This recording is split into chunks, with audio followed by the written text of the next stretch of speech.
안녕하세요. 그레입니다.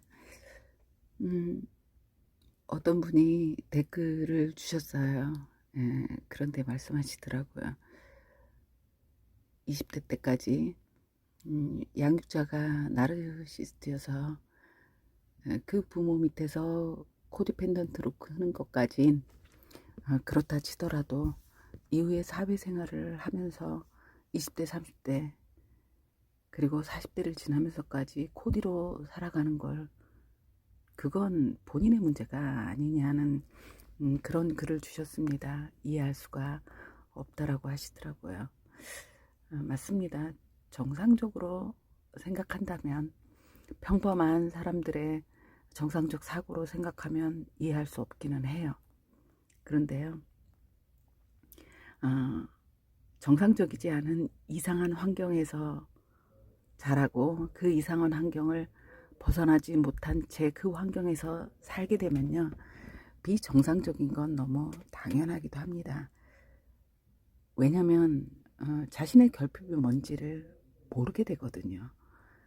그러다 보니 그 이상한 환경 속에서 생성된 사고를 가지고 그리고 그 사고의 연장선상으로 사회생활을 하게 되니 엉망진창이라고 표현해야 할까요? 새로운 사람들을 만나고 새로운 나만의 삶을 어떻게 생각하면 시작하지 않습니까? 그런데 나는 왜 그 그림자를 내내 달고 다니면서 벗어나질 못했을까? 코디펜던트는요, 나르시스트의 계속된 간섭과 어, 조정이죠. 나르시스트의 조정을 받고 휘둘리면서 자라게 됩니다. 정서적으로 억압받는 거예요. 그 얘긴 나의 생각이 없고 나의 감정을 표출해 보지도 못하고 내가 어떤 결정을 내려보지 못하고 내가 뭔가 생각을 하고 감정을 표현하고 내가 어떤 결정을 내린다는 건요. 내가 내리는 게 아니라 그 엄마를 기준으로 생각하고 기준으로 느끼고 기준으로 결정합니다. 내가 없는 거예요. 그렇게 생활을 하단 그렇게 사고를 하고 그렇게 생각을 하고 그렇게 자라서 사회에 나옵니다. 나오고 나면요. 어, 뒤죽박죽이 된다고 말씀을 드렸는데 일단 사회에 나와서 사회생활을 시작하면 여기선 나의 결정이라는 게 분명히 있습니다. 내가 선택할 수가 있어요. 그게 맞습니다. 그런데요, 사람은요, 해보지 않은 걸 할 수는 없습니다. 아는 것만 보인다고 하거든요. 내가 뭘 알아야 할 수 있는 건데, 내가 해본 적이 없는 거예요. 내가 어떤 결정을 내려본 적이 없고요. 내가 어떤 감정을 내 마음대로 느끼고 나의 이 감정을 표현해 본 적이 없는 거예요. 그러다 보니 이제 나를 억누르고 억압하는 사람은 없는데요. 스스로 상대에게 맞춰주면서 의존적 성향으로 관계의 을을 자처하게 되더라고요. 표면적으로는 착한 심성을 가진 내성적인 사람처럼 보여지지만요. 사실은 내면의 결핍을 인정의 욕구를 상대에게서 채우고 싶었던 거죠.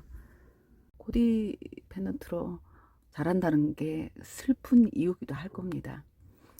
저 같은 경우는 그랬던 것 같아요.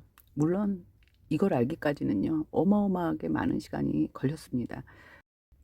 직장 생활을 시작해서도요, 보통은 그 직장에서 내가 해야 될 일, 나의 업무를 배우죠. 그 일을 배우다 보면요, 내게 주어진 일만 잘하면 됩니다. 그 일만 열심히 하면 돼요. 그런데요, 음, 나와 관계되는, 일단 내 부서라고 할까요? 어, 이 사람들까지 챙기게 됩니다. 그 사람들의 감정까지 눈치를 보게 됩니다. 상사가 기분이 안 좋으면요, 혹시 나 때문에 안 좋은지 신경이 쓰이기 시작해요.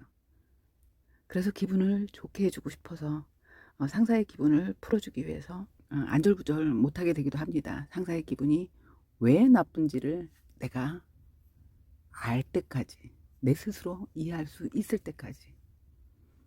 그리고 다른 동료일 때도 마찬가지예요. 어, 감정적으로 끌려다니는 거예요. 상대가 나를 끌고 가는 게 아니라 내가 끌려다니고 있게 됩니다.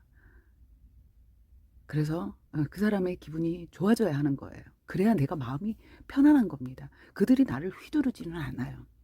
그런데 난 이미 그게 몸에 배인 사람이에요. 이 얘기는요.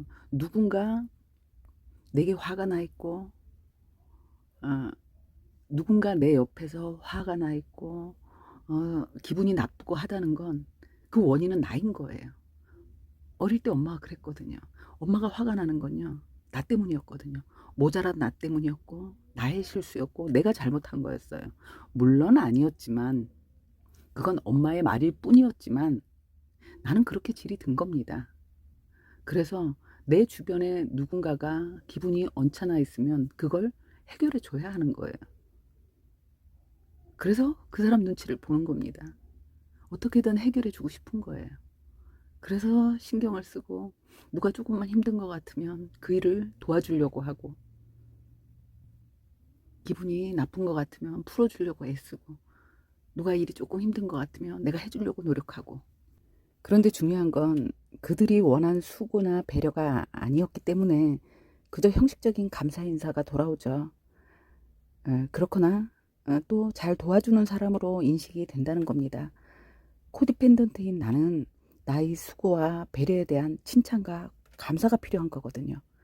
나의 존재 가치를 인정받아야 하는데 그게 돌아오지 않는 겁니다. 그래서 내 마음엔 구멍이 뚫리는 거예요. 혼자 괴로워하고 혼자 호구가 된 것 같고 혼자 주고 혼자 보답이 없다고 괴로워하는 거죠. 내가 없는 삶이 되는 겁니다. 삶의 중심에, 관계의 중심에 내가 없으니까요. 나를 중심으로 살아보질 않았기 때문에 그걸 모르는 겁니다. 코디펜던트로 양육이 되었다면 이런 사람들이 첫 번째로 해야 할 일은요. 자기 자신과 사랑을 시작해야 합니다. 우리가 누군가와 사랑을 시작하면 제일 먼저 뭘 하죠? 그 사람이 궁금하잖아요. 이 사람이 좋아하는 게 뭔지, 식성은 이 사람이 어떤 음식을 좋아하는지, 한식을 좋아하는지, 양식을 좋아하는지, 어떤 영화를 좋아하는지, 어떤 음악을 좋아하는지 우리 너무 궁금해하지 않습니까? 그 사람을 알기 위해서. 나와의 사랑도 마찬가지입니다.